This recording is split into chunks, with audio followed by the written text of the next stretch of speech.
Power star Pawan Kalyan నటించిన ఉత్సాద్ భగవత్ సింగ్ మార్చి 19న విడుదలవుతున్న నేపథ్యంలో దర్శకుడు హరీష్ శంకర్ వరుస ఇంటర్వ్యూలతో ప్రమోషన్ కార్యక్రమాల్లో బిజీగా ఉన్నారు. ఈ సందర్భంగా ఆయన సినిమా విశేషాలతో పాటు మెగాస్టార్ చిరంజీవి గురించి చేసిన వ్యాఖ్యలు ఇప్పుడు సోషల్ మీడియాలో వైరల్ అవుతున్నాయి. ఉత్సాద్ భగవత్ సింగ్ గురించి మాట్లాడుతూ ఈ సినిమా పవన్ కళ్యాణ్ అభిమానులకు ఒక మాస్ జాతరలా ఉంటుందని హరీష్ శంకర్ ఎలివేషన్ ఇచ్చారు.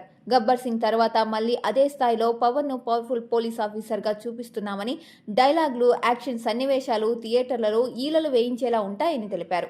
మైత్రి మూవీ మేకర్స్ నిర్మించిన ఈ చిత్రంపై ఇప్పటికే భారీ అంచనాలు ఉండగా హరీష్ శంకర్ మాటలు హైప్ ను మరింత పెంచాయి. సినిమా ట్రైలర్ చూసిన తర్వాత మెగాస్టార్ చిరంజీవి తనతో దాదాపు 20 నిమిషాల పాటు ఫోన్లో మాట్లాడినట్లు హరీష్ శంకర్ వెల్లడించారు.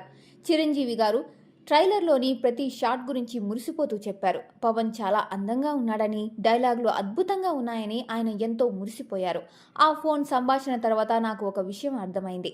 చిరంజీవి గారికి పవన్ కళ్యాణ్ కేవలం తమ్ముడు మాత్రమే కాదు, ఒక కొడుకు లాంటివాడు అని హరీష్ శంకర్ ఎమోషనల్గా చెప్పుకొచ్చారు. ఇక తన భవిష్యత్తు ప్రాజెక్టుల గురించి చెబుతూ మెగాస్టార్ చిరంజీవితో సినిమా చేయాలన్నదే తన చిరకాల కోరిక అని హరీష్ శంకర్ స్పష్టం చేశారు. త్వరలోనే చిరుతో ఒక ఫుల్ లెంత్ మాస్ ఎంటర్టైనర్ చేయబోతున్నట్లు రిలీవ్ చేశారు. చిరంజీవి గారితో నేను సినిమా చేస్తే అది ఖచ్చితంగా రౌడీ అల్లుడు, గ్యాంగ్ లీడర్, దొంగ మొగుడు తరహాలో వింటేజ్ మాస్ స్టైల్లో ఉంటుంది. ఆ స్థాయి సినిమాను ఆయనకు ఇవ్వడమే నా లక్ష్యమని ఆయన వెల్లడించారు.